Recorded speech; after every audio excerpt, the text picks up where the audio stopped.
Bendecido día tengan todos ustedes. Esta es la segunda parte del video de cómo buscar jurisprudencia y en donde seguiremos mostrando algunos tips para encontrar jurisprudencia o tesis aislada de la mejor manera y de una forma más sencilla. Como recordarán, en la anterior sesión vimos de manera en términos generales algunos operadores lógicos y algunos tips para encontrar ciertos criterios de una manera más sencilla.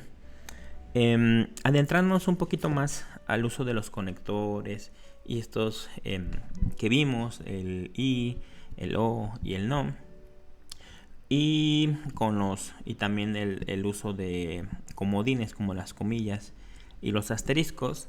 Ahora vamos a tratar de emplear en un mismo ejercicio varios conectores con un ejemplo muy sencillo. Aquí, supongamos que trabajamos en un órgano jurisdiccional X de amparo y estamos buscando una jurisprudencia que alguna vez vimos que hace referencia a la inoperancia de los agravios cuando existe jurisprudencia de la Corte que ya resuelve la problemática que nos es planteada. ¿Qué es lo primero que tenemos que hacer? Como recordaremos, el semanario nos preselecciona las jurisprudencias más recientes. Ahora bien, yo creo e insisto que no debemos de descartar las épocas antiguas, más cuando no tenemos tan presente si la jurisprudencia que buscamos es reciente o qué tan antigua es. Quizás esta, como se refiere a un tema común, es decir, una cuestión que puede aplicar en cualquier materia, que es la calificativa de un agravio, puede ser que sea algo de construcción antigua o remota. Yo creo, por ende, que sí podríamos incluir las tesis, las épocas octava, séptima, porque como les decía, no hay que descartarlas en automático. Lo que sí podemos descartar, si tenemos presente que es una jurisprudencia de algún órgano del alto tribunal, pues vamos a descartar los órganos que, pese a estar facultados para emitir jurisprudencia, pues no forman parte propiamente de la Suprema Corte. Son otro tipo de órganos de menor jerarquía y que, si bien, como les comento, están facultados para emitir jurisprudencia, pues no tendría caso incluirlos en nuestra búsqueda. Ahora bien, aquí podemos ocupar el conector y a medida que vayamos especializando nuestra búsqueda. Pero creo, sin embargo, que, como les comentaba, por más conectores o comodines o recursos que utilicemos, nosotros tenemos que tener bien presente qué tema es el que vamos a buscar, cuál es nuestra problemática, porque a veces queremos que el semanario nos haga todo, ¿no? Y hay que también definir como el punto, la materia o la problemática. Y, por ejemplo, si en este ejemplo tengo presente en forma general que el criterio que busco trata sobre la inoperancia de los agravios, bueno, ahí ya voy a empezar a incluir ciertos conceptos.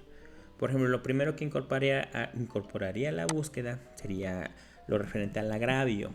Aquí, como les comentaba, por regla general siempre ocupen el asterisco, porque el asterisco nos va a incluir, si bien podríamos hacer con el operador lógico y este ejercicio de ir incorporando de un mismo concepto ciertas variantes, si se ocupa en plural o en singular, creo que es más fácil echar mano del comodín del asterisco, porque ahí nos garantizan no solamente que un concepto se busque de manera singular o de manera plural, sino incluso alguna variante.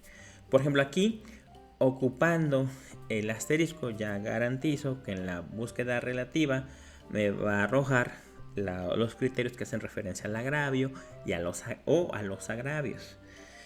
Y también otro concepto que tengo presente o palabra que tengo presente del criterio que busco es lo relativo a la inoperancia. Ahora bien, aquí también no tengo exactamente en mi mente si el criterio se construyó sobre la base de la cuestión plural o singular, o bien se hace referencia al concepto en general. Esto es, no recuerdo si la tesis hace alusión a agravio inoperante o agravios inoperantes, o se habla de la inoperancia. Y esa es la ventaja que nos da el asterisco. Si yo pongo inoperan, ahí ese es el núcleo del concepto que yo quiero buscar, inoperan, y con el asterisco garantizo que me arroje todo lo que en donde se haga alusión a lo inoperante, en plural inoperantes, y también al concepto de inoperancia. Ahí ya estoy haciendo mi búsqueda más concreta y puedo obtener mejores resultados. Ahora bien, tenemos presente o muy claro que el criterio hace referencia de manera exacta al rubro jurisprudencia. Si eso yo lo tengo muy claro, ocupo las comillas.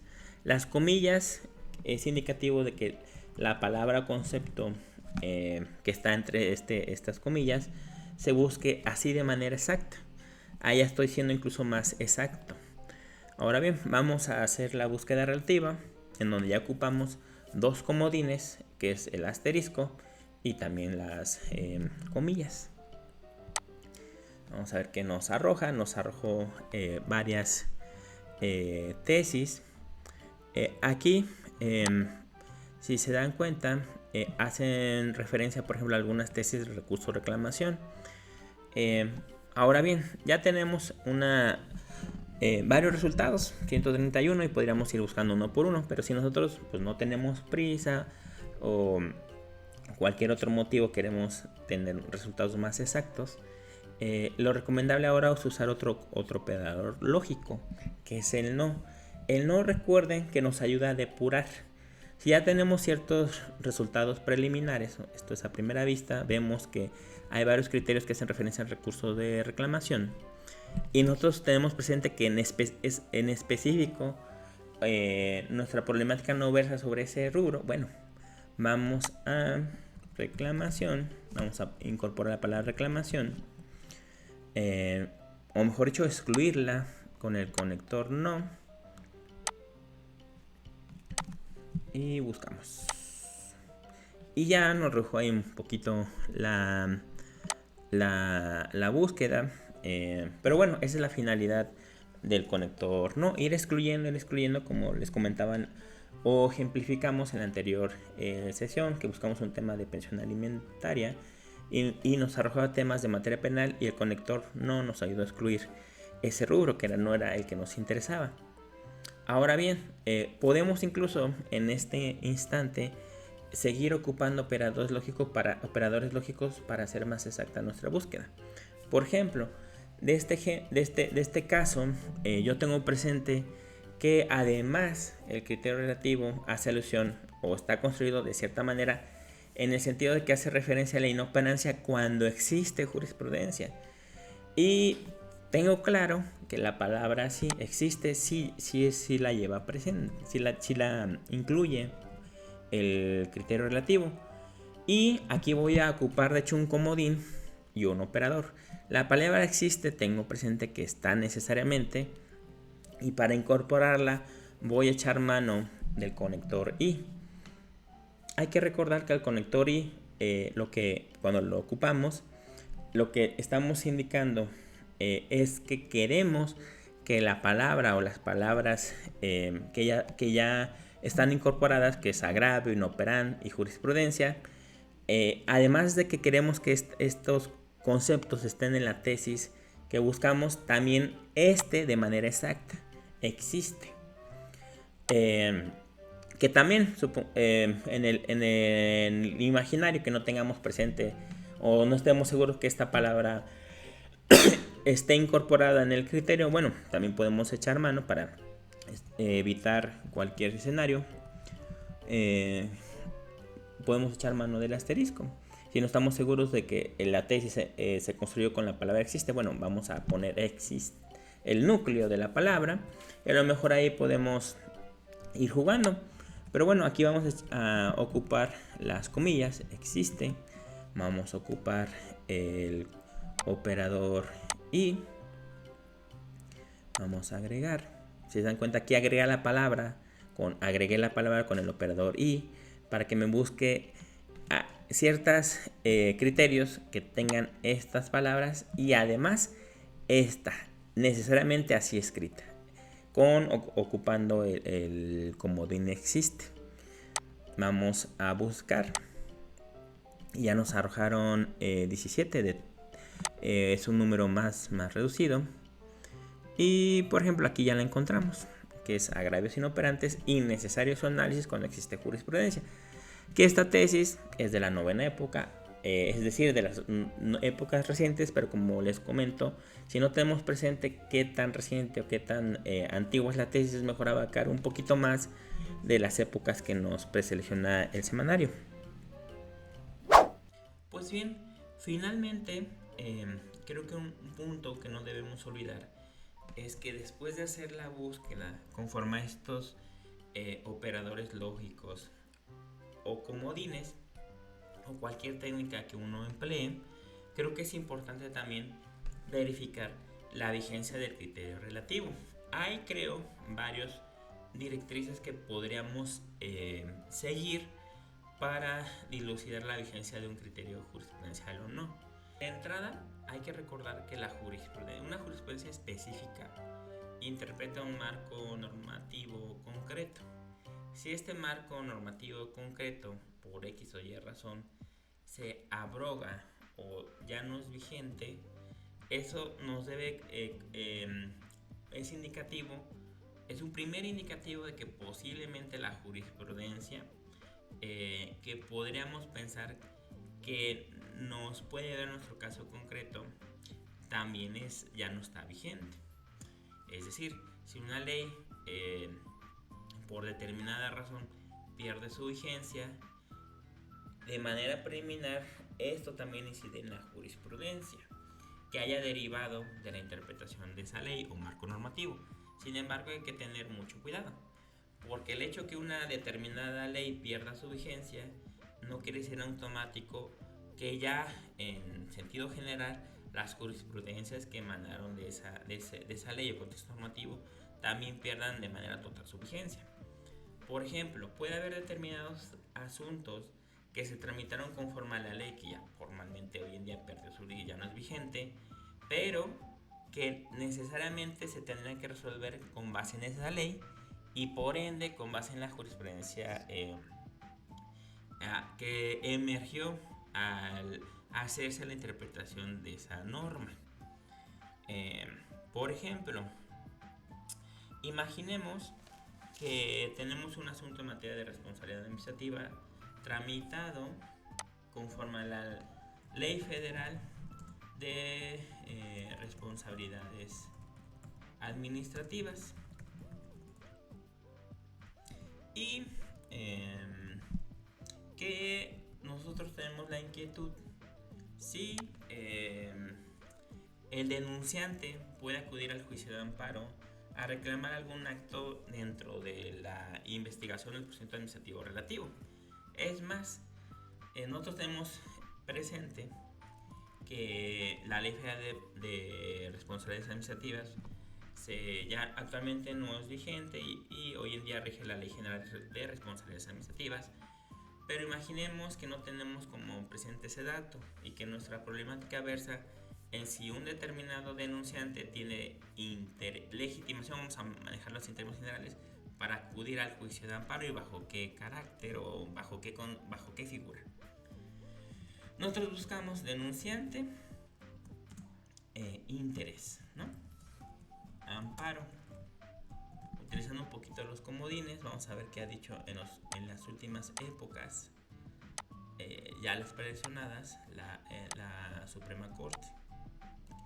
Buscamos, y aquí hay algo bien interesante. Por ejemplo, nuestro caso versa sobre responsabilidades administrativas. Y específicamente tenemos la inquietud si el denunciante puede acudir como les comentaba en sentido general, tiene la legitimación para acudir al juicio de amparo a reclamar alguna determinación en concreto. Y nos encontramos que hay dos jurisprudencias, la 41-2019 y la 33-2020, que pareciera que son contradictorias. La primera, responsabilidades de este rubro, responsabilidades de los servidores públicos. El denunciante de la queja administrativa no tiene interés legítimo para impugnar en amparo director la resolución que la desecha. Legislaciones del Estado de Puebla, Quintana Roo y afines, y ahí prácticamente incluye varias de este tipo de legislaciones, incluso la Ley Federal de Responsabilidades Administrativas. Y luego tenemos otra que dice responsabilidades administrativas. El denunciante tiene interés jurídico para promover juicio de amparo indirecto contra la determinación de no iniciar la investigación relativa. Dice legislación vigente a partir de 2016. Aquí el rubro de hecho nos da un indicativo de que un criterio jurisprudencial rige para una determinada legislación y otro para este tipo de legislaciones de las entidades de Puebla, Quintana Roo y afines. Y de hecho afines, ahorita, vamos a abundar un poquito más sobre a qué se refiere esta palabra, pero lo que quiere decir en términos generales la jurisprudencia es la primera, es que hay un marco normativo concreto que fue interpretado de la cual emergió esta ley. El propio rubro ahí nos da ciertas señales de que hay que tener cuidado para analizar cuál es la jurisprudencia aplicable a nuestro caso. Esto es, si nosotros tenemos un asunto conforme a la legislación vigente a partir de 2016, bueno, pues aplicaría este. Si tenemos uno tramitado conforme a las legislaciones de Estado de Puebla, Quintana Roo o afines, aplicaría esta. De hecho, en una lectura preliminar podría parecer que son contradictorias, aunque una tesis haga referencia al interés jurídico y otro al legítimo, porque aquí en la primera prácticamente se está diciendo que el denunciante de la queja administrativa no tiene interés legítimo, o sea, para acudir al juicio de amparo para reimpugnar la resolución que desecha la queja. Esto quiere decir que si no tiene interés legítimo, mucho menos jurídico. Pero sorpresa, ¿qué pasa en esta jurisprudencia de 2021? Ahora ya el denunciante incluso ya tiene interés jurídico. Y esto deriva de las particularidades de las leyes que estuvieron vigentes en las problemáticas respectivas de las que detonaron estos criterios. Este es un primer directriz para verificar si la jurisprudencia que yo encontré es vigente para mi caso. Si el criterio, ya sea jurisprudencial o aislado, está interpretando una determinada ley, y si esa ley es la que es vigente para mi controversia, caso o problemática que tenga, decirlo así en términos generales, que tenga que afrontar, bueno, pues ya ese es un primer parámetro. Por ejemplo, vamos a verlo de manera más concreta. Esta jurisprudencia, vamos a empezar de la más antigua. Esta jurisprudencia, si se dan cuenta, interpreta la ley del Estado de Puebla, la ley de Quintana Roo y afines como la ley federal de responsabilidades administrativas. Y aquí hay una cuestión bien interesante, porque si bien es cierto, pues estas legislaciones establecen a favor de los particulares el derecho a presentar quejas o denuncias por incumplimiento de las obligaciones de los servidores públicos, con los cuales se inicia en su caso el procedimiento de responsabilidad correspondiente, dice sin que éste tenga como propósito fundamental salvaguardar intereses particulares, sino preservar la prestación óptima del servicio público de que se trate. De esta manera, el órgano jurídico procesal estatal otorga al particular una mera facultad para formular quejas y denuncias por las conductas que considera incumplen con lo dispuesto en estas legislaciones, sin que ello dé lugar a exigir de la autoridad competente el sentido de la determinación que debe emitir. Al no existir un vínculo con la norma de rango constitucional que prevé ese derecho, ni siquiera implícitamente, ya que subyace la facultad exclusiva del Estado en materia de responsabilidades administrativas. Es decir, aquí pues prácticamente lo que dice la Corte, conforme a estas legislaciones tú solamente tienes la facultad de presentar la queja, nada más. Pero ahora bien, ¿qué es lo que hace en esta otra jurisprudencia? La Corte dice, el denunciante, conforme a la legislación vigente, A partir de 2016, fíjate que ya incluso tiene el carácter de parte en estos procedimientos. Y ya no solamente tiene el derecho de presentar la queja, sino que es parte activa. Y de hecho lo justifica en este sentido. Dice, conforme al nuevo régimen de responsabilidades, o sea, ahí ya es un primer indicativo de que esta interpretación nace de otro nuevo marco normativo, que dice la segunda sala del alto tribunal. Dice, el denunciado ha dejado de ser un simple vigilante para convertirse ahora en un actor central del control de la acción pública. Antes nada más tenías la facultad como vigilante de formular quejas, pero ahora ya tienes un papel más activo. Y esto va vinculado con el combate a la corrupción. Dice, de ahí que se le otorga una participación activa tanto en la etapa de investigación como en el procedimiento de responsabilidad administrativa. Recordemos que en el anterior criterio jurisprudencial la Corte dice, bueno, conforme a esas legislaciones tú solamente tienes el derecho a presentar la denuncia y dentro del procedimiento pues no se te da un derecho. Pero ¿qué es lo que ahora dice la Corte? Y no es propiamente una incongruencia, sino que se están interpretando marcos normativos diferentes, que ahora el denunciante ya es, pues propiamente dentro del procedimiento ya incluso tiene la posibilidad de alegar en audiencias, aportar pruebas, interponer medios de defensa y en general realizar cualquier acto que resulte ser necesario para la defensa de sus pretensiones. Y es por eso que se da una interpretación distinta en cuanto a nuestra problemática, en saber qué legitimación o qué puede hacer el denunciante respecto del procedimiento administrativo. Es decir, puedo no acudir al juicio de amparo, puedo no refutarlo. Bueno, si nuestro asunto se rige conforme a la legislación vigente a partir de 2016, bueno, aquí está la jurisprudencia que nos dice que sí. Sin embargo, si es un asunto que se inició su tramitación y que aún no ha concluido y que se tiene que resolver conforme a la jurisprudencia, la primera jurisprudencia que analizamos, pues no tenemos ni interés jurídico ni mucho menos legítimo. Por eso es un primer parámetro. Tenemos que ver qué marco normativo está interpretando el órgano respectivo en el criterio, ya sea aislado jurisprudencial, que nos arroja el semanario. Bueno, un segundo parámetro para verificar si una jurisprudencia se encuentra vigente o no es que en ocasiones hay algunas anotaciones dentro de la propia tesis que vienen en la parte inferior en donde se plasma que la jurisprudencia relativa ya se encuentra superada. Es decir, esto normalmente sucede por una nueva reflexión derivada, por ejemplo, de la integración de una sala o del pleno del alto tribunal o porque por un cambio normativo. Pero en lugar de centrarnos en el rubro o en el texto o inclusive en las ejecutorias de las que emanan las tesis, podemos encontrar algunas que tienen este tipo de anotaciones que nos facilitan mucho hacer este tipo de ejercicios y por eso es que hay que prestar atención en la parte final del criterio relativo, porque en algunas ocasiones puede pasar desapercibido. Por ejemplo, podemos tener un caso de derecho de petición ejercido contra el Instituto Mexicano del Seguro Social. Aquí nos quedamos con las épocas que nos preselecciona el semanario, con la 11ª, la 10ª y la 9ª.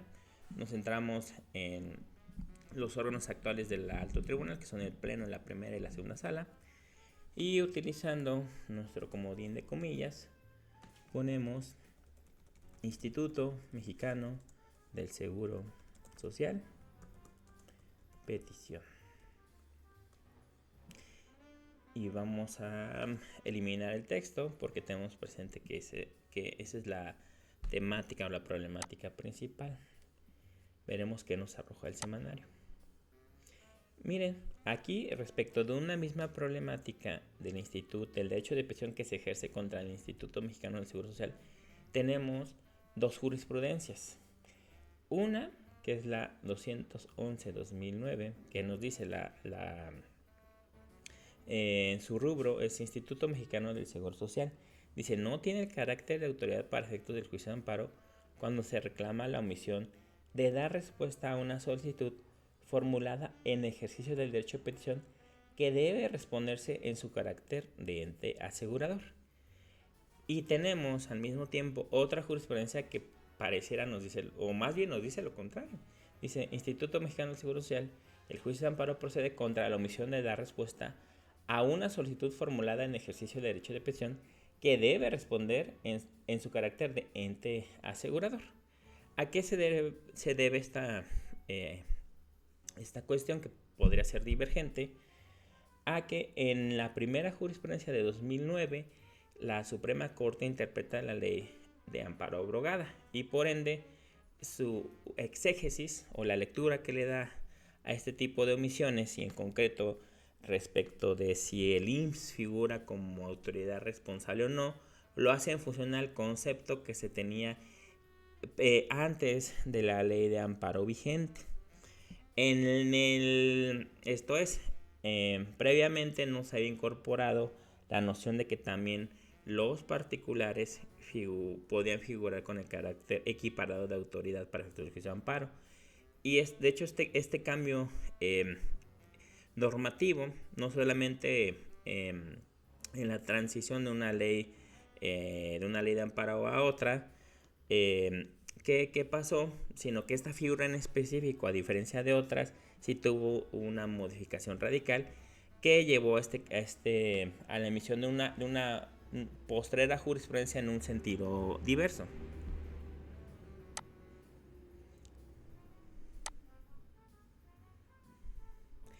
Veamos, de hecho corroboremos en el texto. De la primera jurisprudencia, aquí no tenemos propiamente la referencia a la ley de amparo abrogada. Pero viendo la ejecutoria, pues partimos de esa base.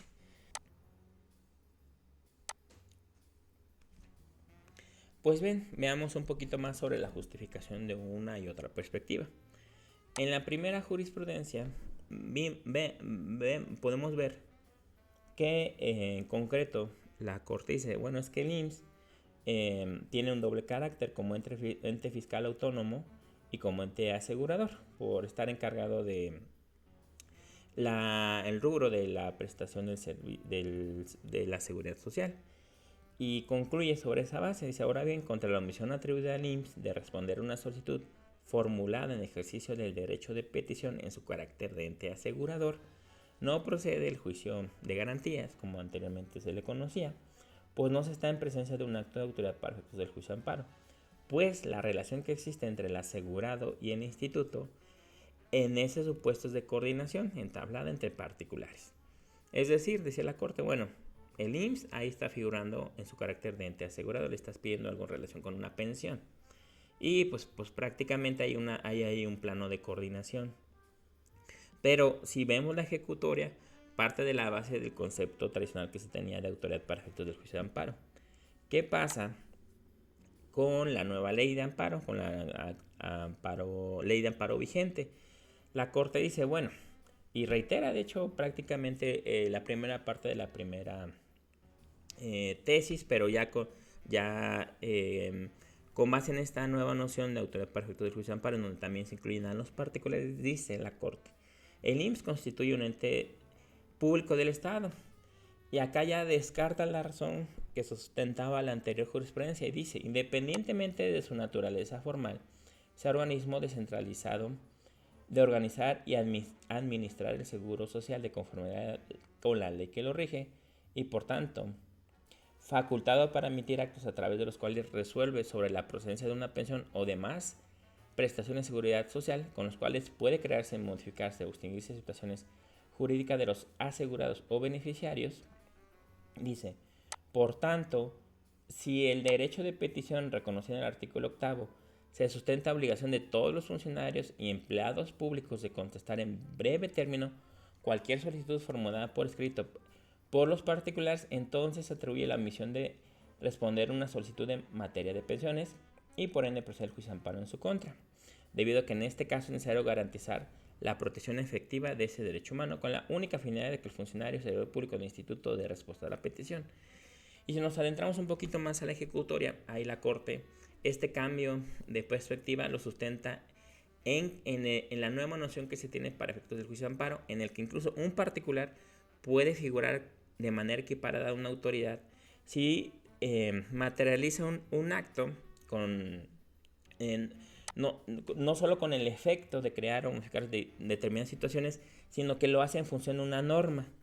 Y de hecho la ejecutoria sustenta la segunda sala en que si un particular incluso puede figurar de manera equiparada como autoridad para efectos del juicio de amparo, bueno, el IMSS, incluso con independencia de su naturaleza formal, sea como organismo asegurador, como ente fiscal autónomo, pues si puede crear o modificar, eh, extinguir situaciones jurídicas, y en concreto en relación con el tema pensionario, pues tiene a su cargo la organización y administración del Seguro Social, como hacen en la ley que lo rige. Bueno, ahí pues, con mayoría de razón, para efectos del ejercicio de derecho de petición y sobre la base del artículo 8 de la Constitución General de la República, pues sí, tratando de sucesión sí puede figurar como autoridad para efectos del juicio de amparo. Pero aquí es muy importante no solamente leer el texto de las jurisprudencias, sino también las ejecutorias, porque esta razón que les comento, entre otras, motivó este cambio de perspectiva. Lo que vimos como primer directriz, aquí también se retoma que es el cambio de contextos normativos, también puede provocar el cambio de criterios y también nos ayuda a verificar qué jurisprudencia está vigente o no para nuestro caso en concreto. Pero como la segunda directriz, de hecho, son las anotaciones que aquí vienen en los criterios. Acá hay una nota y hay que tener mucho cuidado porque a veces, como vienen en la parte inferior de la tesis, pueden pasar desapercibidas. En la primera en la primera jurisprudencia, de hecho, nos dicen que por ejecutoria de 4 de mayo de 2016, la segunda sala de la Suprema Corte de Justicia de la Nación, a resolver esta jurisprudencia, esta contracción de tesis, determinó que la jurisprudencia tal ha dejado de tener vigencia conforme a la nueva ley de amparo. Y les comento que esto se debió al cambio de paradigma, por así decirlo, de la noción de autoridad para efectos del juicio de derechos fundamentales. Pero, o sea, aquí, si nosotros ponemos atención, hay notas que nos ayudan a ver si está vigente una jurisprudencia o si se superó por otra. En términos generales, me parece que estas son las recomendaciones más importantes sobre la búsqueda de criterios jurisprudenciales y aislados. Espero en verdad que les sea de utilidad porque tanto en órganos jurisdiccionales como desde el ámbito del litigio, una cuestión que, como dicen al inicio del anterior video, que a veces no se nos enseña es el cómo buscar jurisprudencia y este tipo de comandos, este tipo de ejemplos, y pues la verdad el ejercitarlos día con día nos puede ahorrar tiempo valioso. Espero sus comentarios, en la medida de lo posible los contestaré para que exista una mayor retroalimentación. Y finalmente, si les gustó, les pido que den like, que se suscriban y que lo compartan.